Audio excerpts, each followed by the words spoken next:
Okay. Go ahead. All right. Well, here we are, expats like us, all four expats together again.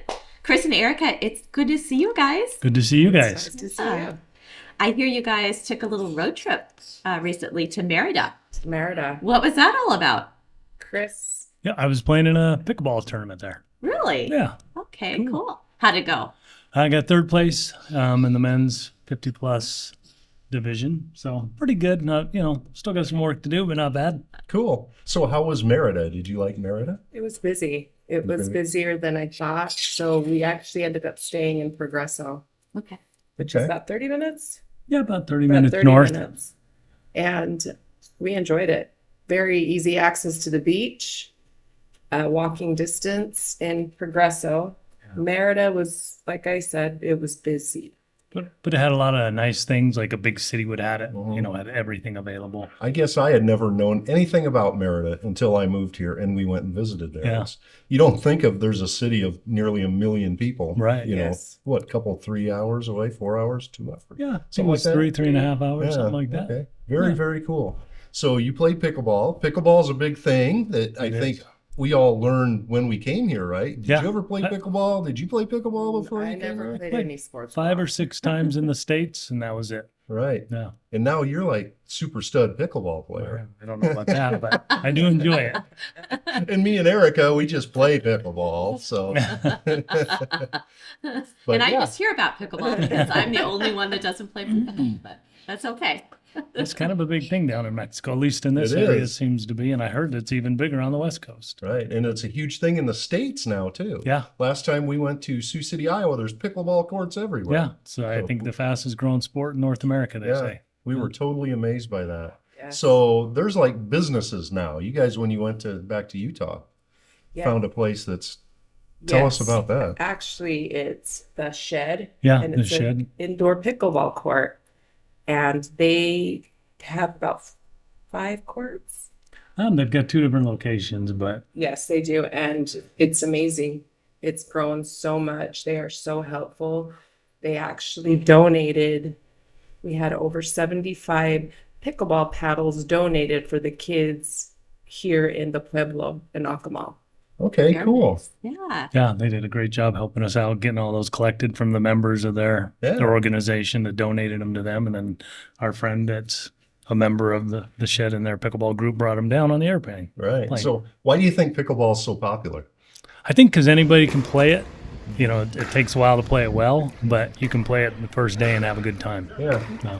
I would agree.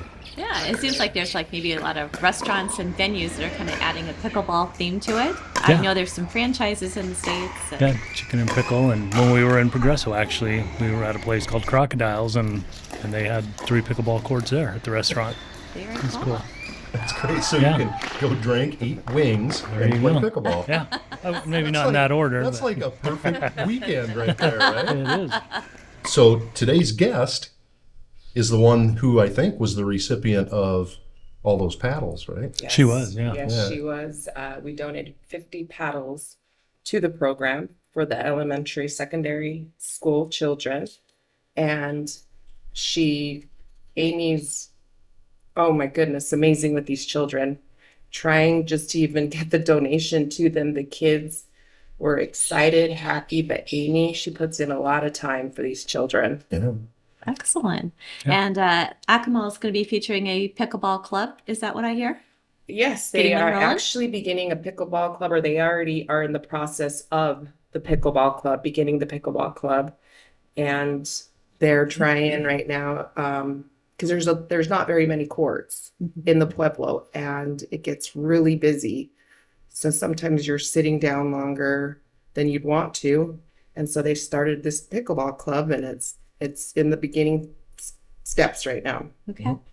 And certain times of year it's busier too, right? Yeah, high season, season. you get a lot of visitors. So not only do you have the locals that want to play, they were playing 5 days a week. Yes. I don't know if they still are. I But think they Yes. still are. They Yeah. still are. okay. Yes. And so not only the locals that want to play, but then you get all the visitors coming in, they Yeah. want to play. And so, I played this morning, and there's still people I've never seen before there. yeah. There's Showing always a up new today. face. Yeah. Yeah, How do so- they find it? I mean, it's just like wandering by in the Pueblo, or how do people find A lot it? of the times people are just walking in the Pueblo and they stop and they start asking questions. I did talk to some of the new people that were in, and they found it on Facebook. Oh, okay. So that's a really popular place to find pickleball courts when you're traveling. Okay. All right. Yeah, there's even pickleball courts here on Tulum Country Club Yeah. that nobody can use yet. Right. But We get to go by and look at them, Yeah, and they look pretty sweet. But, and there's a group in Puerto Aventuras. There's a group in Playa del Carmen. Yep. I played today at a place called Ola. They've got a group there that plays, and groups all over around here. Very cool. So that's one more thing to pack in your suitcase on vacation now is your pickleball paddle. Probably. Definitely. Right, right. That's what he does. Yeah, I take mine wherever I go. Awesome. Sounds good. Well, I can't wait to hear more about Amy's pickleball program and how that all came together. Yeah, today we're going to talk with Amy Coady, and let's go.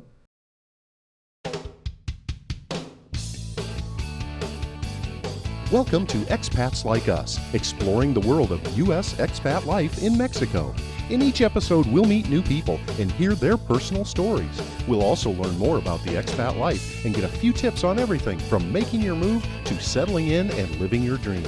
Let's dive in.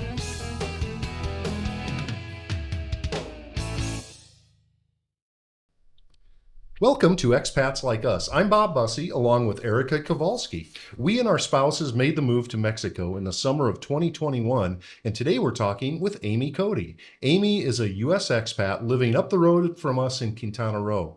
Amy is well known in the area for her Akumal Rocks Facebook site, as well as lending her time to some worthwhile issues. Welcome to Expats Like Us, Amy Coady. Well, thank you. Hello, Amy. It's Hello. nice to see you again. You too. So, Amy, before you moved to Mexico, what was your life like? What did you do? I was a special education teacher, and I taught children with autism for 25 years in Philadelphia and South Jersey. Okay, how'd you like that career? That's I loved it. I loved it every minute of it. I didn't think I was going to retire when I did. I retired due to COVID because I think it just got so crazy. The schools got crazy, the expectation. So I moved here a little premature than what I thought I was going to. Well, it takes a special kind of person to do that for a living, and so we know several people who are special ed teachers here, and yeah, all of them very special people. So When you moved here, what inspired you to move here? What have you visited before? We bought in 2016 as kind of like an investment at the time. So we had 5 years before we actually moved here that we were back and forth a lot. So that really helped with the transition because we came at different times of the year. We came for different periods of time. Sometimes it was 2 weeks, sometimes it was a month. I was a teacher, so I had the summers off. So I was here during the summer, which is, I think, really important because that's completely different than the fall here. It's very hot and it can you can change what your activities you're going to do because of the heat. Because of the Yeah. heat. That is So the 5 years, that's why I think my transition was a little easier than a lot of other people because I really was like taking notes and figuring out different things before moving here. And I didn't really have the pressure. Again, we bought it as an investment. So we kind of were like, if we like it, we'll stay. If we don't, we will move on. And coming here for over the 5 years, every time I came, I just fell more and more in love with the area, the people, and just really couldn't wait to make this our home. So when you moved here, what was the process like for you? Did you fly? Did you drive? So I flew every time. I fly out of Philadelphia, so it's a 4-hour flight, which is not bad at all. So we gradually, through the 5 years, brought all of our things here. So I didn't have like a major, huge move like a lot of people do. I feel like it was very gradual. And every time we flew, I did not drive. We were planning on doing it this summer, but we're going to see how that goes. It's a long trip. Yeah. So we were lucky enough to be able to fly back and forth. Oh, very cool. So I would say that we're kind of in the same boat. I mean, so many people that we talk to about how they moved here, why they moved here, the word COVID comes up. I think that's a It was a huge Wow. pretty turning universal point. thing for It was us. a turning point for a lot of people. Yeah. I mean, it really, I feel like one day I was teaching and I loved it, and the next day I just knew I was done. Like I thought I had nothing more to give at this point. So,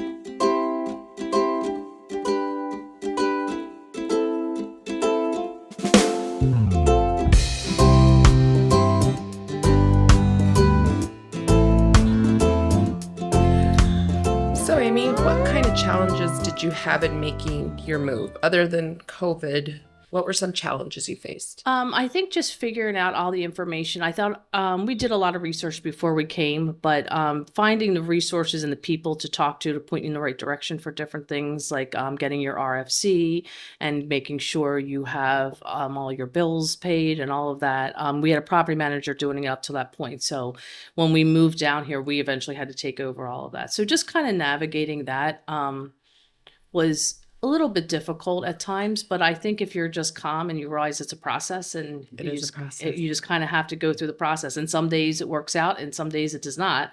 And I think as long as you have the mindset that this is like an adventure and you're gonna just keep at it. And I feel when we moved here, it was everything's so fast paced, and we are used to the fast paced world, and you're here, and it just hits you. If I didn't get it done today, it's okay. Yes, where you definitely. have an agenda every day and you're going so fast. Right.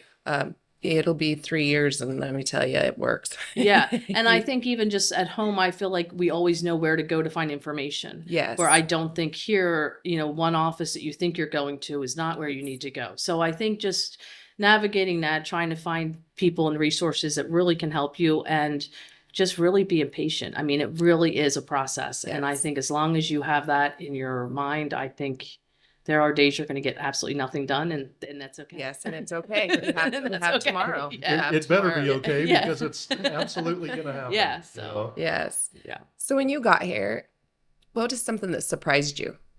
I think the pace. I knew I lived a very full life and a very hectic life up in the United States, and I think I knew I was going to have to slow it down. I think I didn't know the reality of that, what that meant or looked like, until I was actually here. So I think that my biggest thing I wish I did before I came here was learn the language more. I take Spanish lessons online now, and I do the Duolingo on the computer. In hindsight, I should have started that probably 2 years ago. Even though I didn't know when I was coming, I knew I was coming. I think that would have been really, really an asset to have. Yes. I think that some people think, and somewhere in my mind, I felt this way too. You feel like you're going to absorb Spanish somehow, absolutely. right? And everyone says, "Oh, you'll just pick it up." And you know, Right. and the first time you're somewhere and no one speaks Right. English, you're like, "I'm not picking anything up right and now." nothing absorbs at all, Nothing. right? No, it just bounces off It's you. in fact, it's more confusing Yeah. than I thought it would be. Yeah. but yeah. So that would be, I think, a really good thing for anyone to even just the basics. You Just don't have to go start. full on. It's just start. Just start. So because when you're here and you're trying to navigate everything else, it's one more thing that it seems stressful at the time. Yes, I agree. So how are you adapting? How long have you been here again? We've been here full time for 3 years. And So- how's it going? I think it's going well. It was funny because I was just talking about this with somebody, and I said, I think it took me 2 years to adapt. And I know that sounds like a long time, but I think the people that I have talked to that haven't adapted well or have actually left already, they didn't give themselves that time. I said, I think the first year, because we are in a society in the United States where we work so much, we really don't have a ton of hobbies. So I think when you come here, you're like, I want to do all these things. So I think the first year I was like in everything. I'm like, I'll try that. I want to try this. And I think then the second year is kind of like when you hone in on really what moves you or what you want Yes. to actually put your time into. Yes. So I think it really takes 2 years to really find your groove. That is true. That's about where I was at last Yeah. year to Mhm. where I started painting, which is interesting enough because I met you through Right. the Akumal rocks. So you're not one that's just gonna, like you said, you go full Right. all in. Yeah. So the Akumal Rocks Facebook page has, what was it, 7,000, Yeah. over 7,000 followers. Yeah.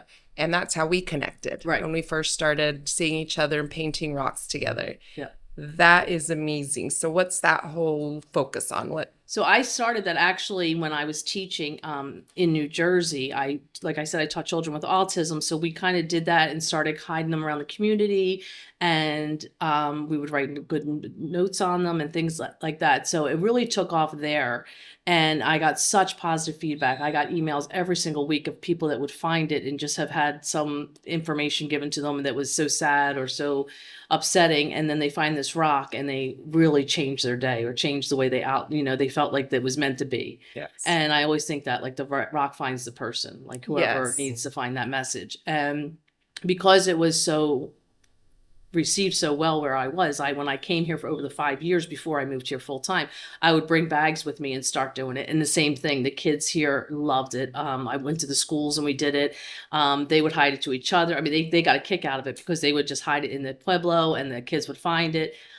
So it's just kind of a thing that all ages can do, and it just brings the community together. Or maybe if you're just having that kind of day that you just need someone to say you got this, or a message that's just simple. And So when we drove from Utah to Akumal, I had a big bag of rocks, and everywhere we went, yeah, I'd drop off a rock. I'd Google and research the city, and I still get messages yeah. from people Yeah. that they're rehiding, but it made their day. It You did. are It so really, right. and it's so easy. And it's, I mean, you don't even, you just need you don't even need paint if you don't want to. You can Yeah. just write a message.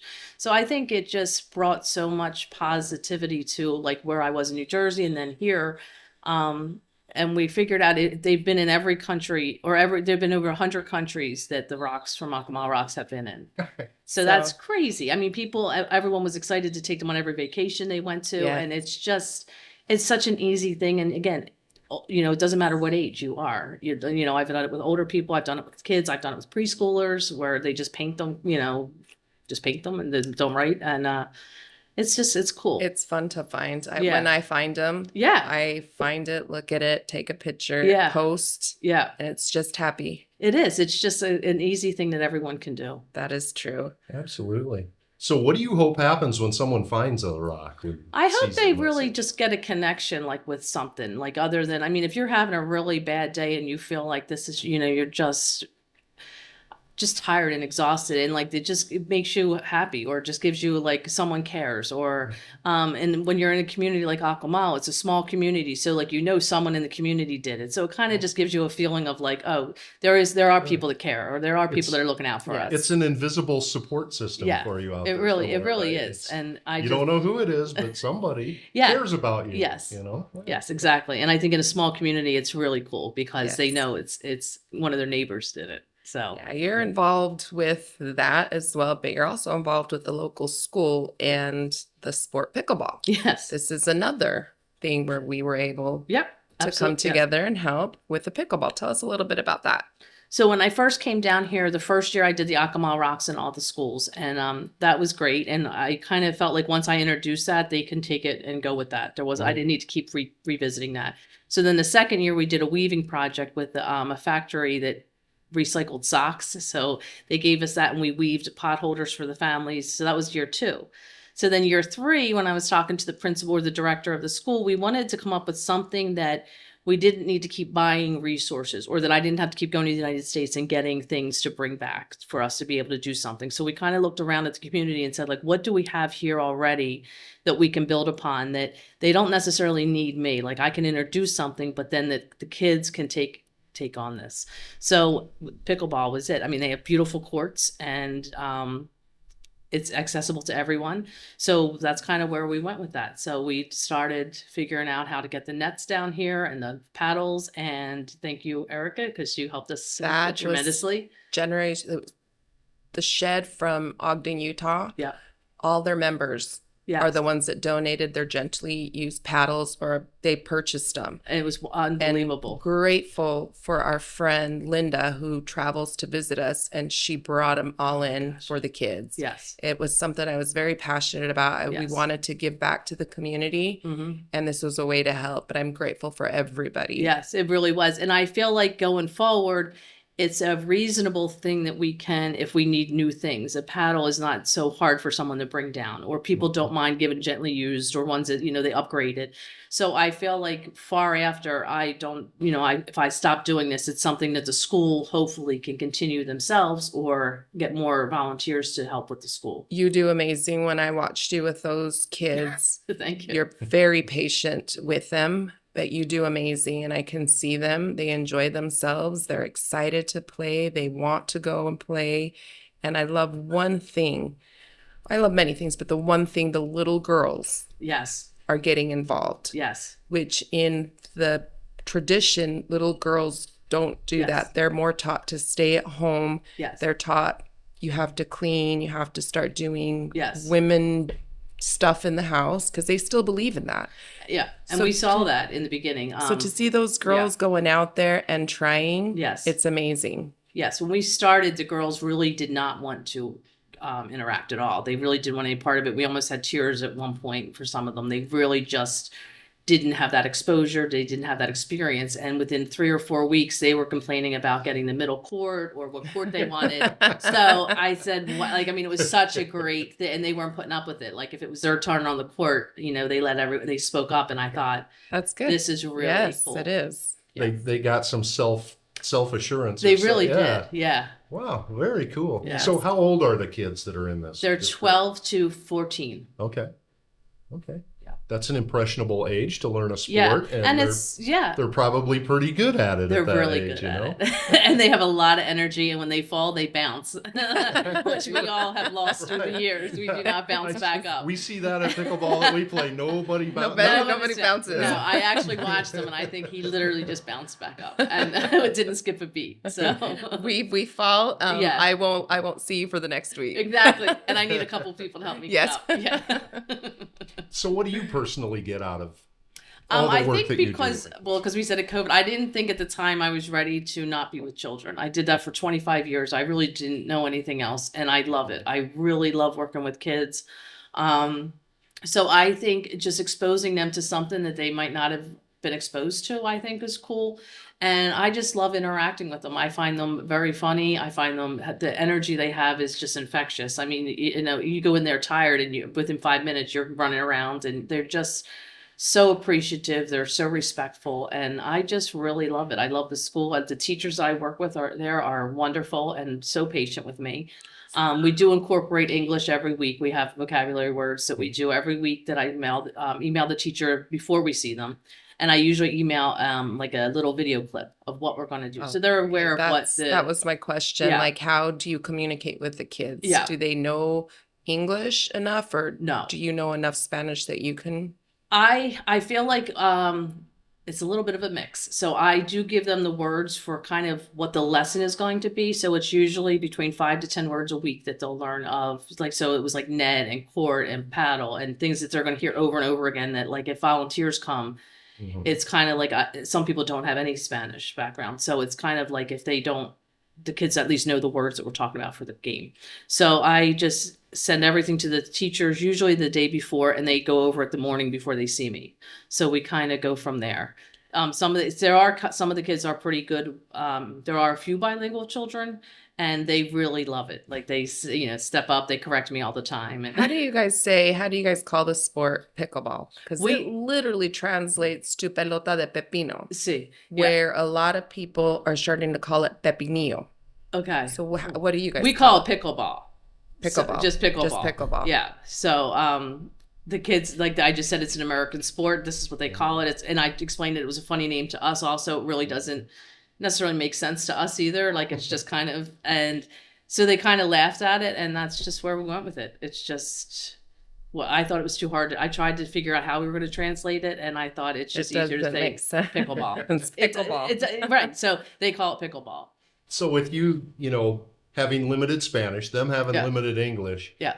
there does seem to be, and I think this too, whenever I'm around kids around here, Yeah. there is something about just having joy and fun Yes. that's a universal language. It really is. And you understand each Yeah. other Absolutely. way better than just And I Just think the spoken a word. sport is so easy because you can show them. As far as like if we're really having a breakdown, like I'll actually just show them what I'm saying, and they're like, "Oh," and then they'll tell me what all the words I was missing, and then I'm like, "Okay." So it really is a learning for both of us.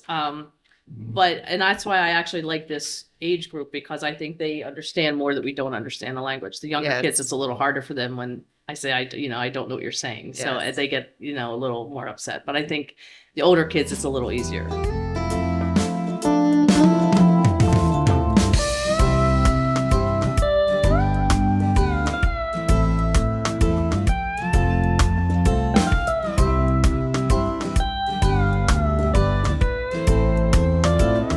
So what, Amy, is your vision for the future for both the pickleball program and for the Akumal Rocks? The Akumal Rocks, I hope that the children just continue it in the Pueblo, and I do see that they do. And I'll help them, especially with like different occasions, like Valentine's Day, we did something real cute in the park, and it was just a real impromptu. Like I just decided that morning I was going to do it, so I showed up and we just painted red rocks and wrote like "I love you," and they thought it was great, and they gave it to their grandmothers and their mothers and all that. So I'll continue with that. The pickleball, I see it growing. I'm going to need more people is what I'm going to need more expats to help, because this year I really didn't want to overwhelm it. So I kept it to 1 day a week, and then I decided 2 days a week. And then I've had 2 teachers email me since we stopped, because the season's September till March 30th is what we decided. And then so we had 2 teachers now that have reached out that want to start it also. So that would be 4 days. So it's like I would be more than happy to do that, but I need other people to take some of the days, because it just gets to be A lot. Right. Yes. Yeah. So I just hope it continues. And if it ever doesn't, for some reason, I would give all the materials to the school, and they can also use them at the school. Sure. Very, very cool. So what advice would you have for others who might be considering an international move?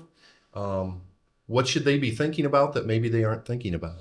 I think the language is definitely something you need to consider. I think if you know that there's a possibility you're going to move to anywhere that speaks Spanish, you should start looking into that, even if it's a word a day or 2 words a day. Because when you're dealing with all the other frustrations that come up, that can at least calm you down a little bit. And I also think people just really need to give themselves a lot of grace. Like I said, it took me 2 years, and you're going to have days that it's frustrating and it's different. And I think you just really need to realize that you're not extending the United States here. You're living in a different country. You're living, and it doesn't matter if it's Mexico or another country. You're moving to another area that has a whole different system that you have to learn. So you've been somewhere for 40 or 50 or 60 years doing it one way. You're moving now to somewhere else. So if you don't have the temperament to be able to roll with it, I think you're going to have a difficult time. I think if you realize that it's an experience and it's an adventure, and you kind of take it as that, I think you'll be okay. And give yourself a couple of years. I think that's the most important, because I could feel not agree like more. people give it a year and think, I didn't really assimilate to what I thought it was going to be. And you don't. It's going to, you take everything after the first year and you say, okay, now what do I want to do with this information? I think you have to be more open to it. Yeah. Really open to it, not the idea in your head. Because like I mentioned, it took me about 2 years to where we're here. And I speak the language. But I still struggled with the idea of this is home, starting fresh. So you have to be really open to it. And like you said, it's an adventure. Yeah, and super open. And I said, like, I remember the one time I was in Cedrali and I went food shopping, and I just couldn't do it. I got there and I had like a total meltdown, because I'm like, I can't translate all this stuff. I can't figure it out. And I went home with nothing, and I was just like, we're going out to dinner. Like, and I think you just have to realize there are going to be days that you get nothing done. And in the United States, I don't think we're used to that. No. Like, we consider that like such a bad thing. Yeah, that's like some kind of big failure. Yes. Here, that's just another day. It is. It happens weekly, and you just kind of have to say, like, I couldn't figure out what the tomato sauce was, so we're going out to dinner. That's fun. Or when we first moved here, we had friends visit, and they were muling down. Yeah. To me now is the dumbest little Me too. thing. Exactly. I know. Now it's, if I can't find it, we don't need it. Right. We'll substitute or do something else. And you learn all the substitutions. And Yes. you do it, but again, that takes you probably a year to really get your groove on with cooking, because it's a whole different It cooking is. experience. It So is. I found myself speaking Spanglish. Yeah. It I heard was- myself cursing a lot. I always thought, we've had friends that people will mule back like hard shell taco. Yes. Yes. Hot taco shells. And taco seasoning. American taco seasoning. And it's like, people, we I live know. in a world of tacos I here. know. The tacos here Right. are so much better than And a lot of than people with these. salsa. The Yes. American salsa they bring down. It Yes. cracks me Right, up. it's crazy. Yes. It is. Yes. And everything here is more fresh. It is fresh. And you do really learn to substitute, and You you do do. have different tastes after a while. So it's just, that is true. you really have to just give yourself a Yes. lot of grace and Yes. realize that, and a good sense of humor does never hurts anything. So Oh no, those first 2 years, like Yeah. I said, I was just stressed, and my husband Chris, Yeah. he just laughed and helped. That helped me out a it lot. does, because there's Yeah. nothing you can do. And if it can't. doesn't get done, it just doesn't get done. It doesn't get done. And it's okay. So what are some of the tips that you would give people that want to make the move here? I would Something you say, I was fortunate enough to have the place for 5 years. That was really huge for me, because I'm a planner, and just being dumped here, I would have probably been very upset and not been able to navigate it.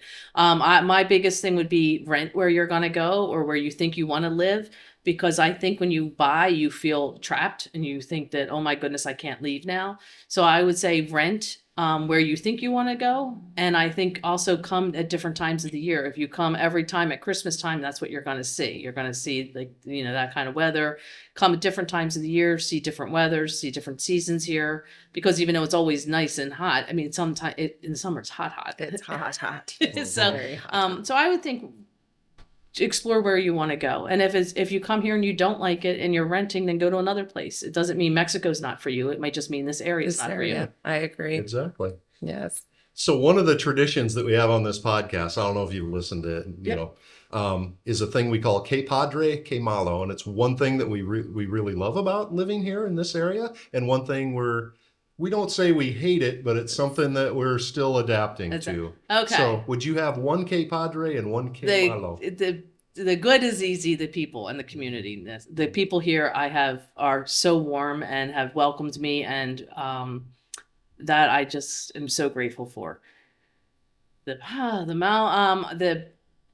I would say the electricity can be a little bit of as I live without Wi-Fi for 5 days now. I think the electricity and having a sense of humor with that can be difficult. So you just have to realize that's part of it. And if you get mad, it's not going to change it. It doesn't change. So it's just, they're coming in 24 hours or maybe a couple weeks. Right. You just never know. People in the States might not Right. realize what you mean by the electricity, but we all know. Yes. So you can lose electricity. Yes. So that, I think, is just, again, it's just part of the adventure. And if you take it that way, you'll be okay. I agree. Well, thank you so much for joining us today. We Thank you for appreciate having you me. taking Thank your you. time, and we appreciate what you do with the kids. And the Akumal Rocks is Thank amazing. you so much. So people find that. Where do they find Akumal Rocks? It's on Facebook. So it's just Okay. under Akumal Just Rocks. look up Yep. Akumal Rocks. Yes. Okay. Yeah. Very good. And for more on pickleball, contact expats like us via email, and we'll tell you about pickleball if you're coming to the area too. So, all right. Thank you, Amy Thank you Coady, so for being much. with us. Thanks, Erica. Thank you, Bob. Was that okay? That was amazing, That's Amy. perfect, yes. Okay. In each episode of Expats Like Us, we're going to teach you a new Mexican slang word. This is something you may not find in your phrasebook or your online Spanish class or your Spanish app or wherever you're learning your Spanish. Instead, this is a term used primarily by Mexican Spanish speakers. Today's word is ¿Qué onda? Que onda. I have heard that word. The guards, when I pull in, sometimes say que onda to me. Can you spell that? First word QUE, second word ONDA. ¿Qué onda? Que onda. And what does that mean? What's up? What's up? Okay, so that's a greeting for someone that you're familiar with. Yes. Que onda. Yes. All right, thank you very much, Erica Kowalski from Mi Vida Margarita.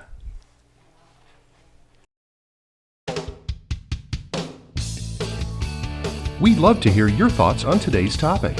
Just look up Expats Like Us on Facebook or send us an email at expatslikeus@gmail.com. You can also see the video version of today's discussion and all of our discussions on our YouTube page. Follow, like, subscribe, and leave us a review.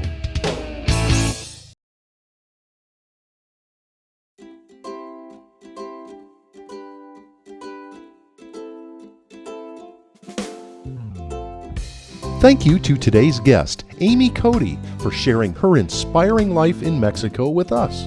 Thanks also to today's co-host, Erica Kowalski, and our producers, Chris Kowalski and Sherry Bussey.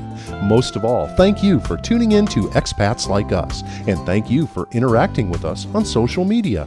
Next time, we'll bring you more first-hand information about your international move. Until then, remember our homes are not defined by geography or one particular location, but by memories, events, people, and places that span the globe.